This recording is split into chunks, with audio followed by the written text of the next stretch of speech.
민수기 22장 34절과 34절의 말씀을 한번 나눠보도록 하겠습니다. 민수기 22장 34절과 35절, 제가 먼저 읽고 여러분 끝에 구절은 같이 읽도록 하겠습니다. 제가 먼저 읽겠습니다. 발람이 여호와의 사자에게 말하되 내가 범죄하였나이다. 당신이 나를 막으려고 길에 서신 줄을 내가 알지 못하였나이다. 당신이 이를 기뻐하지 아니하시면 나는 돌아가겠나이다. 여호와의 사자가 발람에게 이르되 그 사람들과 함께 가라. 내가 내게 이르는 말만 말할지니라. 발람이 발락의 고관들과 함께 가니라. 아멘. 오늘 말씀 제목을 잘 기억해 주셨으면 좋겠습니다. 무엇에 이끌려 사는가. 우리가 신앙을 지키기 위해 하는 열심 때문에 겪는 유혹의 문제로 날마다 힘겨워하고 있을 때마다 우리는 반드시 먼저 생각해 보아야 할 문제가 있습니다. 그것이 하나님 때문인가 아니면 욕심으로 인한 조바심 때문인가? 이 두 가지 문제를 한번 생각을 해야 한다는 거죠. 우리 마음속에 하나님으로 인한 고통과 내 욕심으로 인한 고통을 성경은 분리해서 이야기합니다. 근데 많은 그리스도인들은요, 자기가 욕심 때문에 이끌리면서 한다는 말이 하나님 때문에 이겨내고 있다, 하나님을 위해 싸우고 있다라고 표현을 합니다. 본질은 자기 욕심이면서 싸움은 하나님을 위해서라고 말한다라는 거죠. 이건 굉장히 중요한 포인트입니다. 우리는 종교가 아닙니다. 욕망과 욕구와 싸우는 게 아닙니다. 이런 종교는 하지 말라는 것들 투성입니다. 그러나 기독교에서 말하는 복음은 하라는 겁니다. 뭡니까? 신을 위해 하지 마라, 신을 위해 해라. 이것이 종교의 단순한 논리라면 이 기독교의 논리는 사랑하라, 사랑하라, 이 단순한 논리입니다. 하나님을 믿는 행위는 하나님을 위해 무언가를 행위지 하나님을 위해서 무언가 하지 않는 행위가 아니라는 거죠. 근데 대부분 우리가 하나님을 위해서 하지 않는 것은 욕심과 관련이 있고, 하나님을 위해 하려고 하는 일은 신앙과 관련이 있다라는 겁니다. 여러분들의 목표 지향적, 그러니까 하나님을 믿고 그 신앙심을 가지고 복음대로 나아가는 목표는 어디냐, 그 얘기를 하는 것과 마찬가지라는 거죠. 그래서 우리는 내가 지금 무엇에 이끌리고 있는가, 그것을 정확하게 파악해야 한다라는 겁니다. 여러분, 이런 말이 있죠. 지금이 아니면 안 돼. 여러분, 이 생각이 사실 되게 극복하기가 어려운 문제입니다. 우리의 마음을 뒤흔들 때가 있어요. 마치 지금이 안 되면 안 돼 라는 생각이 나를 뒤흔들 때 우리는 늘 뭘 경험했죠? 실패와 실수를 경험하고 부끄러움을 경험했어요. 여러분, 근데 사탄은요, 이것을 가장 손쉽게 사용합니다. 이것을 우리 마음에 주입하기만 하면 우리는 마음이 뒤틀립니다. 이 한마디가 가진 파급력이 어마어마해요. 정당한 방법을 버리거나 혹은 미래가 어떠하든지 말든지 현재의 즐거움을 쫓는 선택을 하게 만들거든요. 결국 이러한 생각이 부지불순간에 우리를 지배하도록 허용하게 한다라는 겁니다. 잘못된 방식으로, 그리고 미래를 보지 못하고 현재의 추악한 본성대로 살아가는 선택을 만받아 한다라는 겁니다. 사탄은 늘 이러한 마음을 이용해서 우리가 원하고 바라는 것을 얻을 수 있도록 종용함으로써 하나님께 나아가는 모든 길을 차단합니다. 이것은 우리 모두가 겪고 있는 현실의 문제 중 하나입니다. 인간이 겪는 대부분의 고통은 하나님보다 더 사랑하는 문제에 있습니다. 이는 반대로 하나님으로 인한 고통은 그만큼 느끼지 못하고 있다는 거죠. 하나님으로 인한 고통이 뭡니까? 사랑하는 존재에 대한 관계적 단절을 느끼지 못한다는 거죠. 그것이 우리가 느껴야 할 본질상 변화인데 우리는 그걸 느끼지 못하고 살아간다는 겁니다. 이것은 두 가지입니다. 하나님을 사랑하는 것과 그분과의 단절됨을 아무런 고통과 아픔으로 느껴지지 않는 그 냉랭함을 지니고 살아간다는 겁니다. 우리는 예수가 십자가의 죽음을 통해 우리에게 무엇을 보여줬는가를 생각해 봐야 합니다. 이는 단지 우리를 향한 하나님의 무한한 사랑을 의미하지만은 않습니다. 예수님은 자기를 스스로 뭐라고 칭하셨습니까? 인자, 사람의 아들, 그리고 인간의 본이 되신 존재. 그래서 예수님은 하나님의 아들이자 인간입니다. 그래서 우리 모든 인류는 예수를 쫓죠. 예수가 참된 인간이며 하나님의 아들이기 때문입니다. 우리의 닮아야 할 대상은 옆에 있는 사람, 어떤 권사님, 신앙 좋은 장로님, 대단한 목사님이 아니라 그리스도인들의 유일한 목적은 예수밖에 없다는 거죠. 우리는 예수를 닮으려 합니다. 목적이 분명한 거예요. 그렇다는 건 예수는 하나님의 아들이면서 우리를 구원하면서 동시에 우리가 어떻게 살아가야 하는가 하는 그 삶의 대답, 그것을 인생을 통해 보여주셨다는 거예요. 모든 인간은 예수처럼 살아야 하나님의 아들로 살아가는 것처럼 되는 거라는 겁니다. 그러나 우리는 예수처럼 살아갈 수 없죠. 그러나 목표는 분명하다는 겁니다.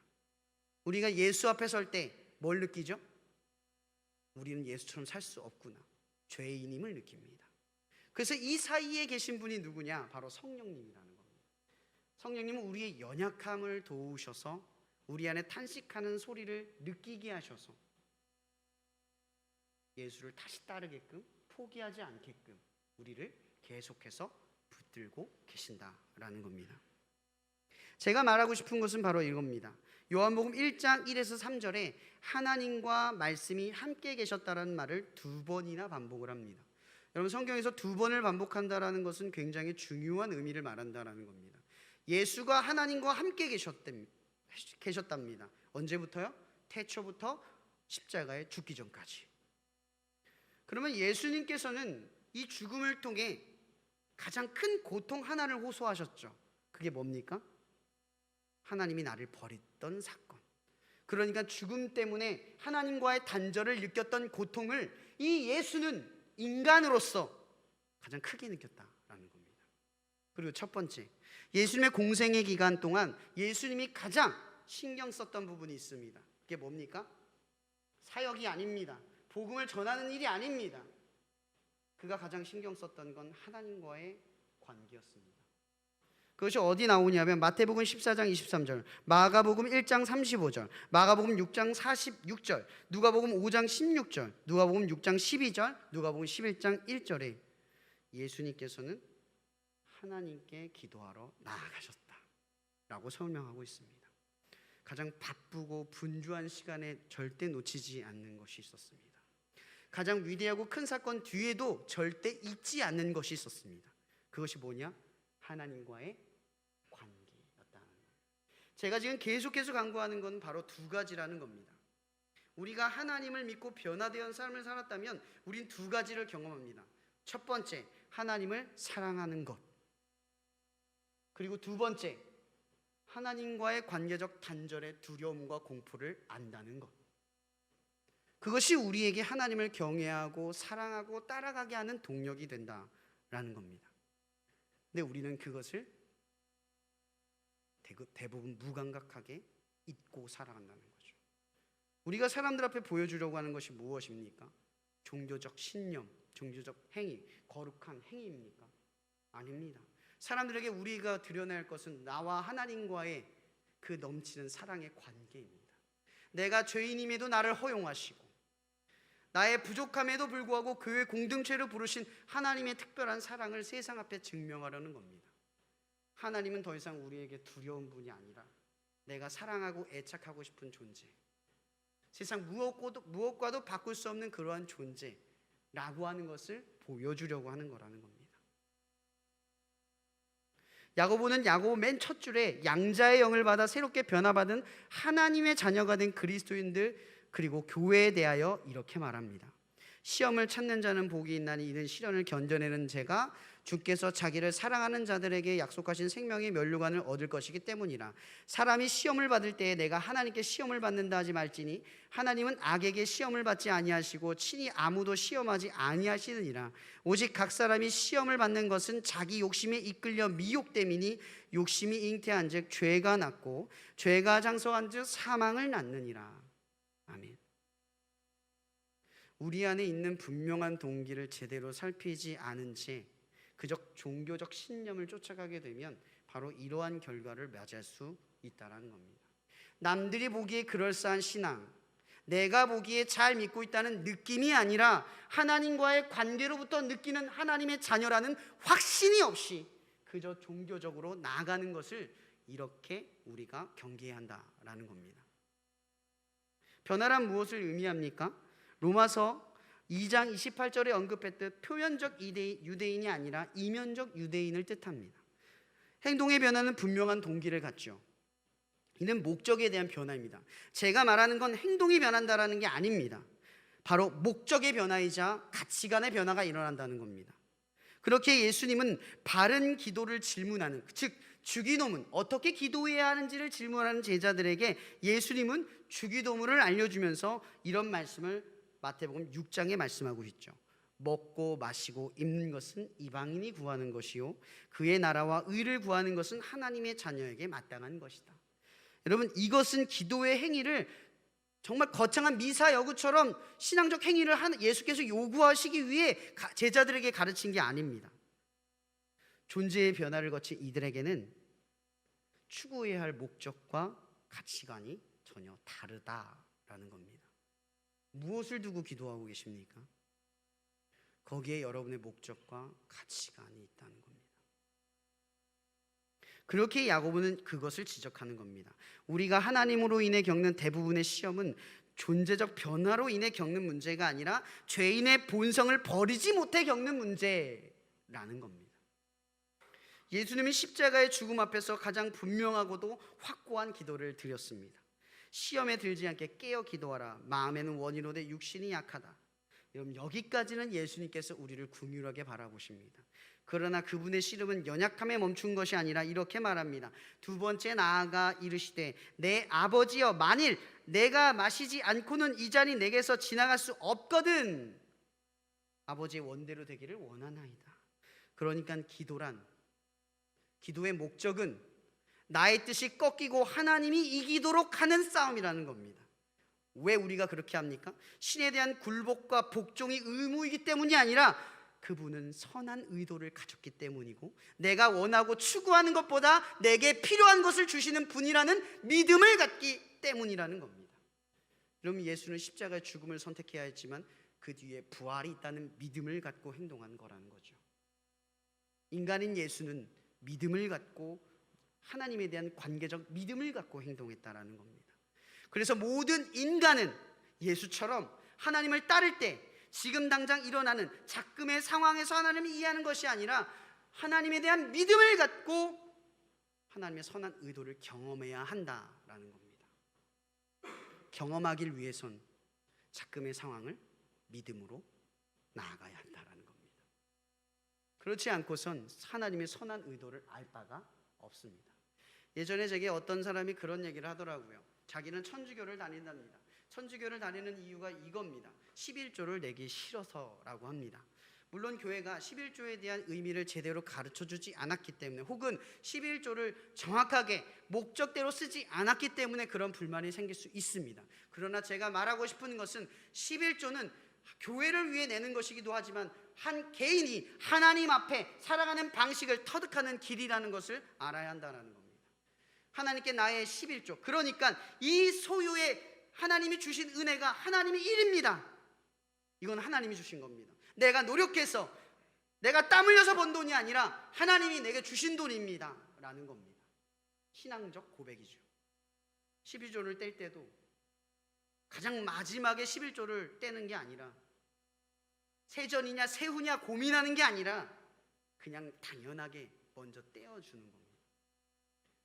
제가 왜 이런 얘기를 한지 아십니까? 12조를 내보지 않은 사람, 그 사람은 하나님의 선한 의도를 경험할 길이 없습니다.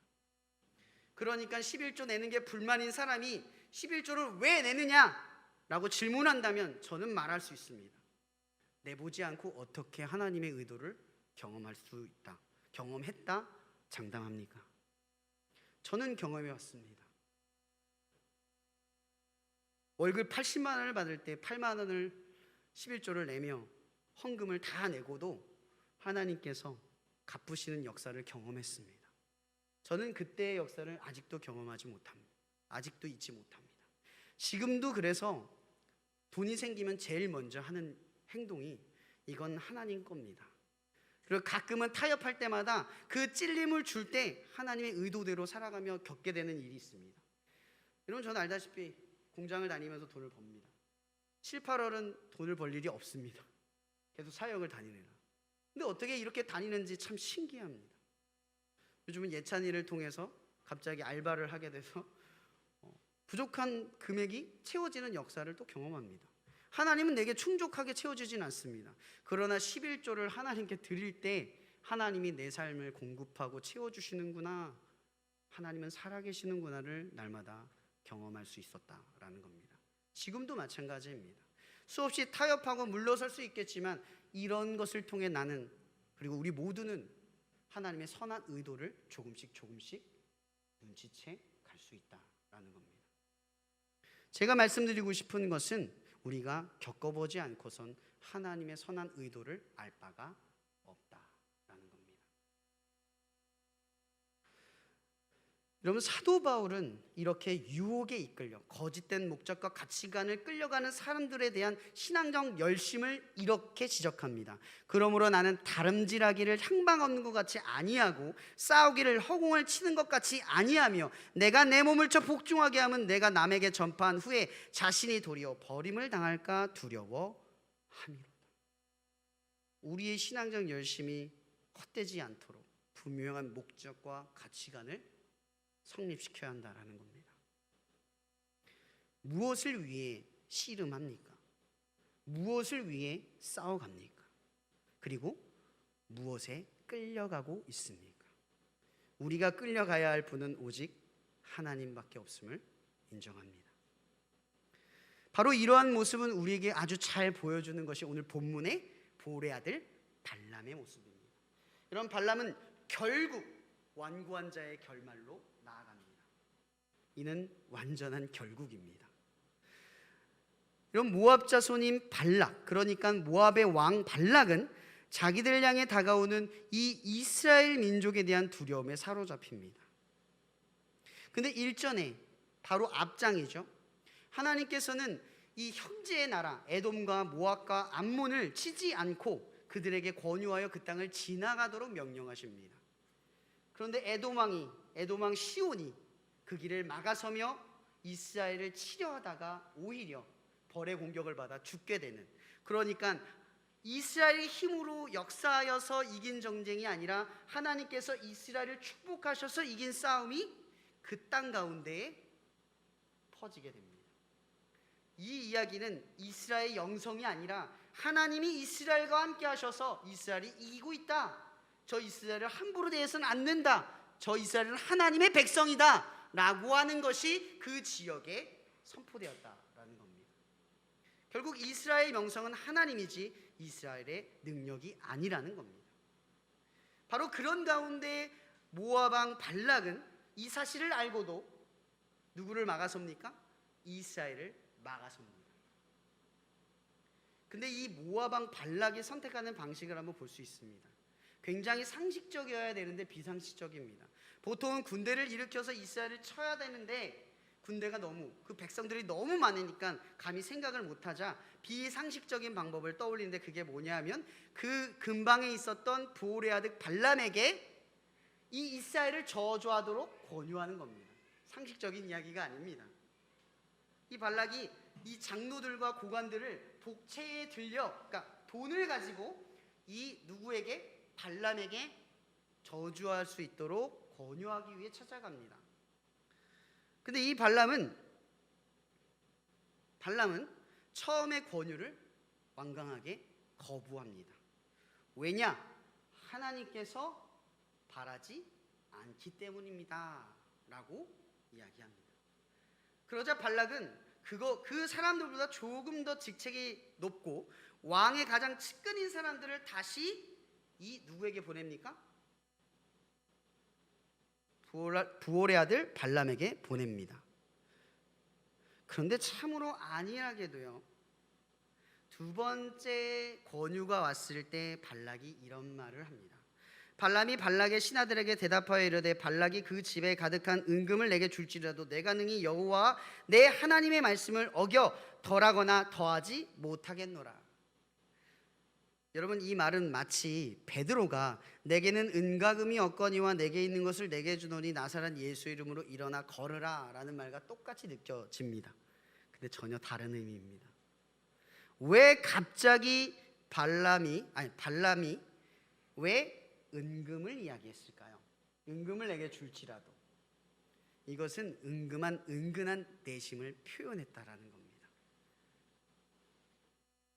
하나님이 중심이어야 할 이 발람의 마음에 은금, 그러니까 이거 지금이 아니면 안 돼, 지금이 기회야 라는 마음이 자리 잡혔다라는 겁니다.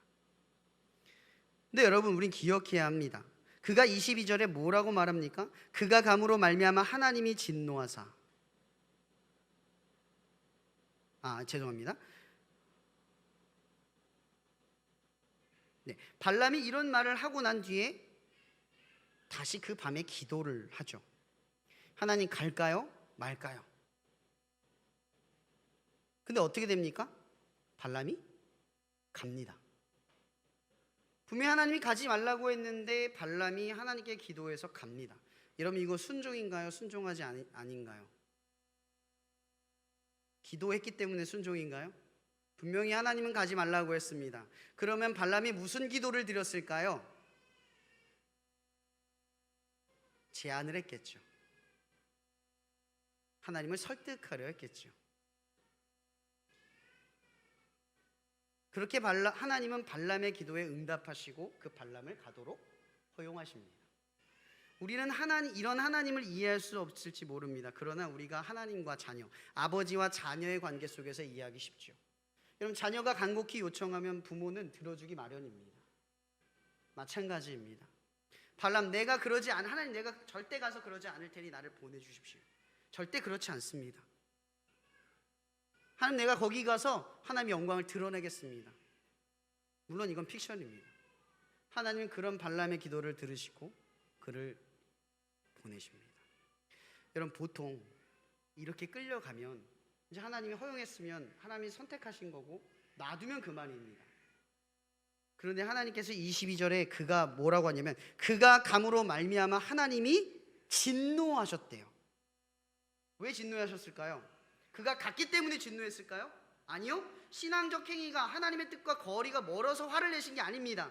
하나님은, 우리가 알죠, 사람은 외모를 보지만 하나님은 중심을 봅니다.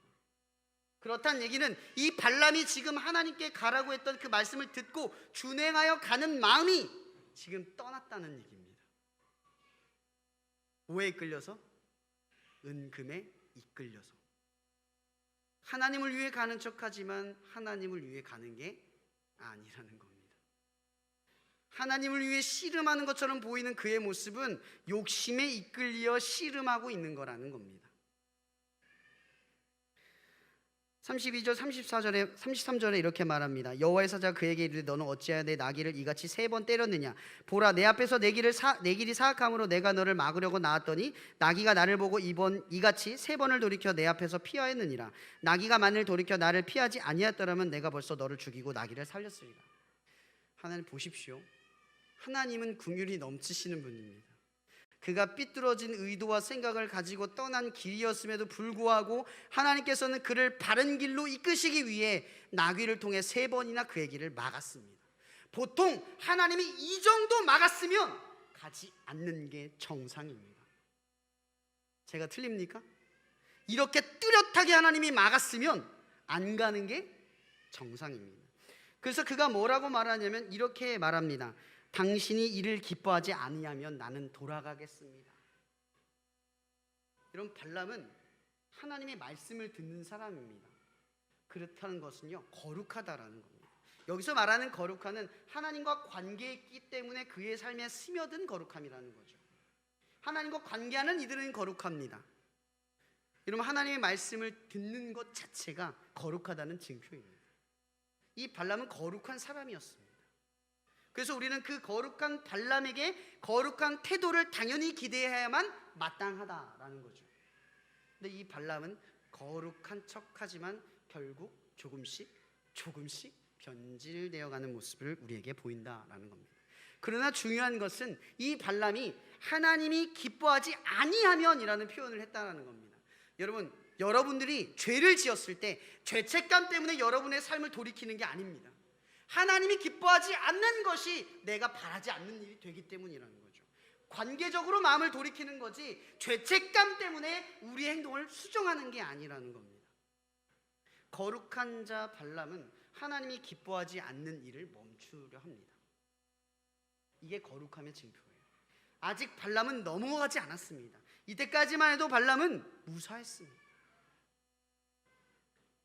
만약 자기가 가지 않기를 선택했으면 더 좋았겠지만 결국 발람은 하나님께서 이후에 가도록 충분한 경고를 통해서 그에게 말씀하셨기 때문에 그에게 나아가도록 명령하십니다.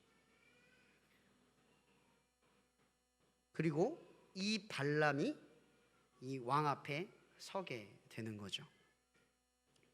데살로니가 2장 4절에 말씀합니다. 오직 하나님께 옳게 여기심을 입어 복음을 위탁받았으니 우리가 이와 같이 말하면 사람을 기쁘게 하려 함이 아니요 오직 우리 마음을 감찰하시는 하나님을 기쁘시게 하려 함이니라. 이게 거룩한 자의 징표입니다. 또한 시험에 들지 않게 깨어 기도하라. 마음에는 원이로되 육신이 약하도다. 이것은 예수의 무한한 긍휼을 상징합니다. 그렇게 부활해야 될 발람은 이스라엘을 향해 저주하기를 원하는 모압 왕의 앞에 단단히 섭니다. 그리고 그가 이렇게 38절에 말합니다. 내가 오기는 하였으나 무엇을 말할 능력이 있으리이까? 하나님이 내 입에 주시는 말씀 그것을 말할 뿐이니이다. 이때까지만 해도 부활의 아들 발람은 거룩함을 잃지 않는 듯 하나님 뜻에 담대하게 선 듯한 모습을 보입니다. 그러다 40절 발락이 소와 양을 잡아 발람과 그와 함께 한 고관들을 대접하였더라. 여러분, 이 사건 뒤에 발람은 태도에 급격한 변화를 갖게 됩니다. 어떤 변화입니까? 이스라엘을 저주하기 위해 모압 왕의 말을 따라갑니다. 이 얘기는 무슨 얘기냐? 고관들의 대접에 넘어갔다는 얘기입니다. 그날 밤에 그 도시의 풍요로움과 넉넉함에 매료됐다라는 겁니다. 발람은 그렇게 하나님을 떠납니다. 여러분, 안타깝게도 본문 38절의 말씀 그것을 말할 뿐이다. 굉장히 담대한 것처럼 보이는 그 말은 사실은 우리가 이렇게 바라볼 필요 있습니다. 우리는 이 상황을 인과적으로 바라봐야 합니다. 왜냐하면 38절에 발람이 발락에게 한 말이 과연 단호했는가? 당연히 그렇지 않았을 겁니다. 경고가 아니라 주의 정도의 느낌이었을 겁니다. 그렇기에 이렇게 쉽게 넘어갈 수 있었다라는 겁니다. 로마서 1장 18절에 말합니다. 바울을 이르듯 마음의 정욕대로 내버려 두사. 완고한 자를 완고하게 하시고, 이 말씀을 기억할 것입니다. 어떤 이는 말씀을 듣고 그 비수에 찔려 마음을 돌이키기도 하지만 어떤 이는 그 말씀을 듣고도 무감각하게 그 상황을 지나가기도 합니다. 발람은 그렇게 하나님을 기쁘게 하려는 거룩한 자의 마음의 징표를 잃어버린 채 이제는 자기를 기뻐하는 일에 쫓아가기 시작합니다. 여러분, 발람은 결국 3번이나 이스라엘을 저주하지만 하나님께서 그의 입술을 막으셔서 오히려 이스라엘을 축복하게 만듭니다. 근데 참 안타까운 일이 벌어집니다. 바로 민수기 25장 1에서 5절에 이 발람은 모압의 음란한 여자들을 통해 이스라엘을 타락의 길로 이끕니다. 여러분, 저는 이 말씀을 읽는데 마음이 아프더라고요. 여러분, 이 발람은 하나님을 믿는 자가 어떻게 무너지는가를 너무나 잘 알고 있었습니다. 바로 관계를 끊어버리는 일입니다. 여러분, 죄가 무서운 이유는 죄가 관계를 끊어버리기 때문입니다. 죄가 목적과 가치관을 변질시키고 하나님께 나아가는 길을 막아서기 때문입니다. 부올의 아들 발람은 이스라엘을 타락시킵니다.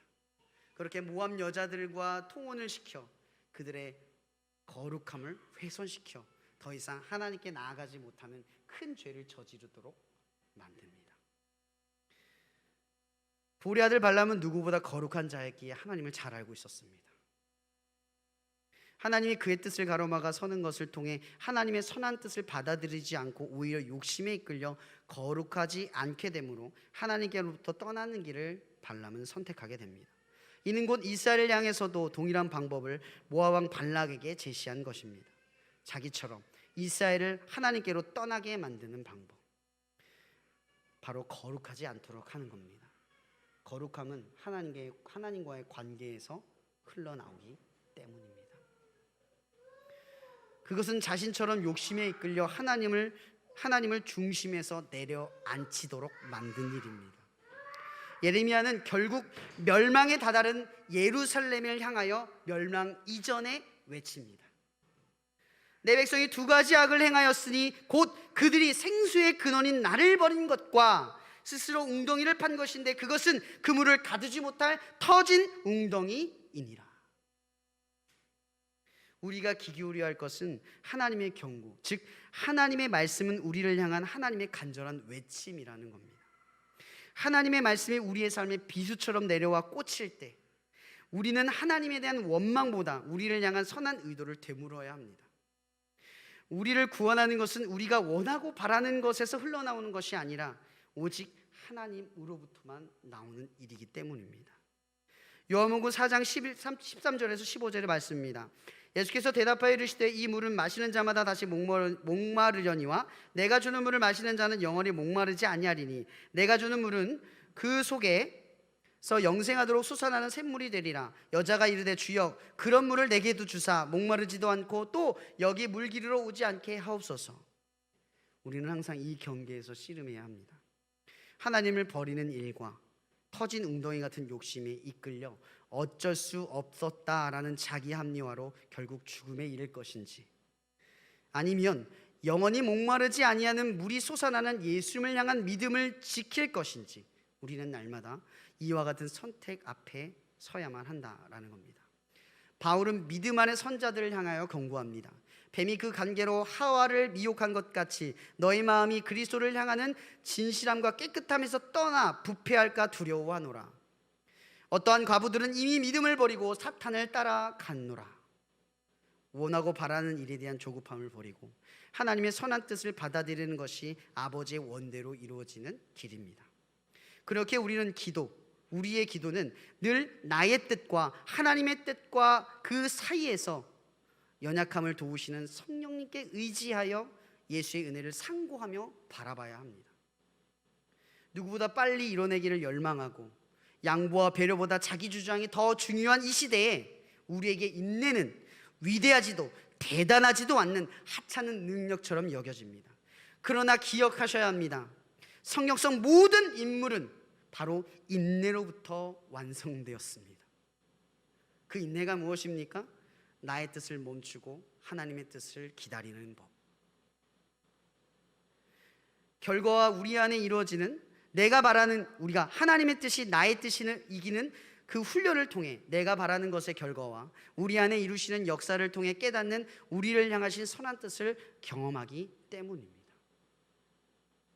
인내 없이는 하나님의 선한 뜻을 헤아릴 수 있는 길이 없습니다. 그래서 바울은 전합니다. 그러므로 우리가 믿음으로 의롭다 하심을 받았으니 우리 주 예수 그리스도로 말미암아 하나님과 화평을 누리자. 또한 그로 말미암아 우리가 믿음으로 서 있는 이 은혜에 들어감을 얻었으며 하나님의 영광을 버리고 즐거워하느니라. 다만 이뿐 아니라 우리가 환난 중에도 즐거워하나니 이는 환난은 인내를, 인내는 연단을, 연단은 소망을 이루는 줄 알미로다. 야고보는 전합니다. 시험을 참는 자는 복이 있나니. 그리고 예수님께서 말씀하십니다. 그러나 끝까지 견디는 자는 구원을 얻으리라. 우리가 견디는 것은 분명한 목적을 가지고 있기 때문입니다. 우리가 닥쳐야 할 고난과 핍박 그리고 위기 속에서 우리가 오래 참고 인내하며 하나님의 선한 뜻을 경험할 수 있게 만드는 것은 예수께서 십자가의 죽음을 통해 부활하심으로 하나님의 선한 뜻을 우리 가운데 먼저 증명하셨기 때문입니다. 우리의 목적은 분명합니다. 예수를 따르는 겁니다. 또한 여러분이 견디는 목적은 분명합니다. 하나님은 우리보다 선하시고 옳기 때문입니다. 그러니 여러분들의 믿음의 견딤, 누구에게 이끌려 가는지를 날마다 상고하는 여러분이 되길 바랍니다. 발람처럼 그럴싸한 신앙을 가지며 하나님을 위해 사는 것처럼 위장을 하지만 결국 욕심에 이끌려가는 그의 모습이 되지 마시고, 끝없이 우리에게 성령의 탄식하는 소리로 연약함을 도우시며 말씀을 비수처럼 꽂으셔서 경고하시는 하나님의 긍휼과 사랑 앞에 날마다 회개하며 돌이키며 하나님의 선한 뜻을 경험하는 저와 여러분이 되기를 주님의 이름으로 축복하며 말씀을 마치겠습니다. 이 시간 오늘 말씀을 가지고 기도했으면 좋겠습니다. 여러분, 우리가 하나님을 아직 잘 모릅니다. 왜 모를까요? 우리가 하나님을 모르는 이유는 한 번도 믿음의 행위를 통해 인내하고 기다렸던 순간이 없었기 때문입니다. 하나님은 여러분들에게 당신의 선한 뜻을 증명하고 드러내기를 원합니다. 그러기 위해서는 나의 뜻이 꺾이고 하나님의 뜻이 이기며 인내를 통하여 우리에게 복 주심을 경험해야만 합니다. 이 시간 기도할 때는 하나님, 여전히 꺾이지 않는 나의 뜻을 상고합니다. 나의 꺾이지 않는 뜻을 생각하게 하셔서 이 시간 하나님의 뜻이 우리의 삶을 이기게 하시고, 그로 인하여 나의 바라고 원하는 것이 아닌 나의 진정 필요한 것을 주시는, 내가 정말 내 본심상 가장 원하고 바라는 것을 내어주시는 그 하나님의 선한 뜻을 경험할 수 있도록 우리를 이끌어 달라고 이 시간 기도하며 나갔으면 합니다. 기도하시겠습니다. 주여! 하나님, 이 시간 우리는 하나님 앞에 기도합니다. 여전히 나는 내 생각이, 내 마음이 앞서 지금이 아니면 안 돼, 어쩔 수 없었다, 그렇게 조금씩 타협해가며 발람처럼 무너져가는 우리들의 삶을 묵고합니다. 하나님이 기뻐하시는 것이 무엇인지 알면서도 우리는 그 기뻐하는 뜻 앞에 서는 게 아니라 하나님과의 단절을 통해 내가 가장 기뻐하고 좋아하는 것을 손쉽게 나아갈 수 있도록 그런 무감각한 마음을 조금씩 우리의 내면에 갖추어가려 합니다. 하나님, 이 시간 말씀이 비수처럼 우리의 심령 가운데 꽂히게 하셔서 멸망의 길로 나아가는 발람의 길이 아니라 나의 뜻을 꺾고 하나님의 뜻이 우리 안에 이루어지는 선한 뜻을 경험하는 우리가 되도록, 지금은 이해되지 않아도, 내가 원하고 바라는 것이 들어지지 않아도 믿음을 가지고 오늘을 살아가는 우리가 되었어 먼 훗날 하나님이 선하신 그 뜻을 우리의 삶 가운데 경험하고 사람들 앞에 증명하는 그런 복된 인생이 될 수 있도록 우리를 인도하여 주시옵소서. 하나님, 여전히 우리는 발람의 길을 멈추지 못하고 예수의 길을 쫓지 못합니다. 나의 본심을 감추고 거짓된 신앙과 위선으로 하나님 앞에 나아갑니다. 하나님으로 인한 싸움이 아니라 욕심에 이끌린 싸움 속에서 우리는 거짓된 위선을 하나님 앞에 보입니다. 그러나 주께서는 우리의 마음의 본실을 보시고 부올의 아들 발람의 길을 멈추셔서 그에게 진노하셔 여호와의 사자를 보내어 그를 3번이나 멈추게 하시는 그 긍휼로서 그의 영혼을 구원하시기 위해 역사하심을 믿습니다. 이처럼 우리의 삶 속에 날마다 발람의 길을 사모하며 나아가는 우리의 발걸음을 멈추기 위해 날마다 우리 삶 가운데 말씀하시는 바를 알게 도와주시옵소서. 그 말씀이 내 삶에 경험되었을 때 멈출 수 있게 도와주시옵소서. 하나님의 기뻐하는 것이 무엇인지 알았다면 행할 수 있게 도와주시옵소서.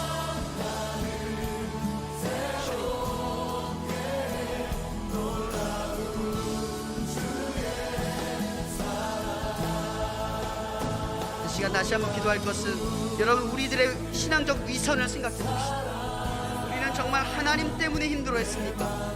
아니면 내 욕심이 힘들어서 하나님이 들어주시지 않아서 나만 없고 나만 안 돼서 그렇게 하나님 때문에 힘들어한다는 그런 말도 안 되는 신앙적 위선을 우리 가운데 갖지 않습니다. 이 시간 이러한 우리들의 마음과 생각이 있었다면 우리가 돌이켜 회개하자. 하나님, 이제 우리의 견디는 목적은 욕심 때문에 일어나는 조바심을 견디는 싸움이 아니라 하나님으로 인한 견딤이 우리의 목적입니다. 하나님의 선한 뜻이 우리 안에 이루어지도록 견디는 일이 우리의 목적입니다. 이 시간 이것을 갖고 다시 한번 기도하며 나아갔으면 합니다. 기도하시겠습니다. 주여! 하나님, 저는 날마다 수많은 죄악과 욕심으로 나의 뜻을 굽히지 못하고 날마다 하나님을 위한 싸움으로 나아가기보다 여전히 죄인된 본성을 버리지 못해 하나님과 관계없는 그런 추악한 본성으로 인해 하나님을 위한 싸움을 해내지 못하고 있는 나의 모습을 발견합니다. 내가 얼마나 하나님 앞에 위선을 보이며 나의 중심을 보시는 하나님 앞에 거짓을 행하며 너무나 당당히 너무나 뻔뻔하게 하나님을 위해 살았으며 하나님께 구하는 것을 마땅히 여기고 너무나 당연히 여기고 하나님의 긍휼과 은혜를 내 삶에 날마다 비추시는 줄을 알지 못하고 날마다 죄악 가운데 치닫는 나의 욕심 가운데 이끌려 멸망의 직전까지 나아가는 나의 모습을 회개하고 주님, 더 이상 이러한 신앙적 위선이 우리의 삶 가운데 사라지도록 사람처럼 외모를 보지 않고 우리의 중심을 보시는 그 하나님의 뜨거운 시선을 이 땅 가운데 누리며 살아갈 수 있게 도와주셔서 하나님을 버린 일과 터진 웅덩이에 물을 태우는 그 헛된 욕망의 길로 나아가지 않게 하시고 영원히 마르지 않는 생수와 같은 예수 그리스도의 복음을 붙들고 우리의 믿음의 인내를 이루어갈 수 있게 도와주시옵소서. 이로 인하여 하나님의 선한 뜻이 마르지 않고 우리의 삶 가운데 역사할 수 있도록 하나님, 우리의 신앙적 미선을 멈추게 도와주시옵소서.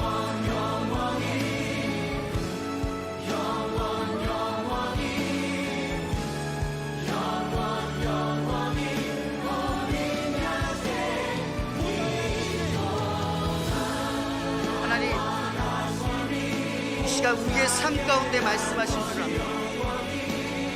그럼에도 우리는 반란의 길을 지키고 멸망의 길에 치닫고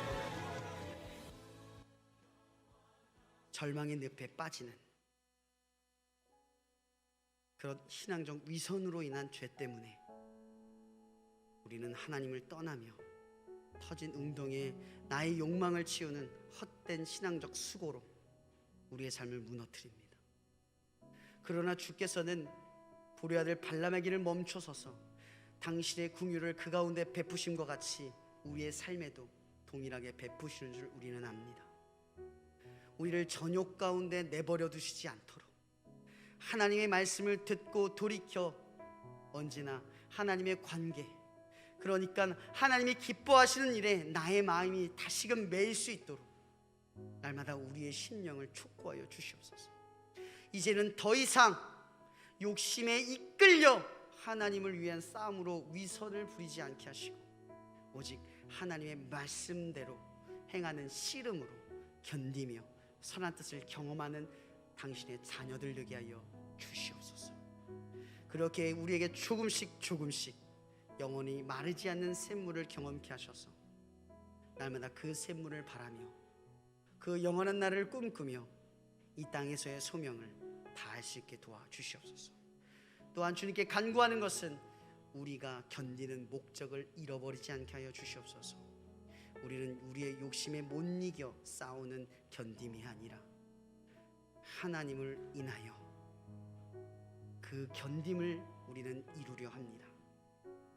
날마다 우리의 연약함을 도우사 우리 안에 탄식하는 소리로 일깨워 주시는 성령님의 도우심을 통하여 우리의 삶이 날마다 온전한 견딤으로 하나님 앞에 세워지도록 우리를 이끌어 주시옵소서. 모든 걸 주님께 의탁하며 살아계신 예수 그리스도 이름으로 기도합니다.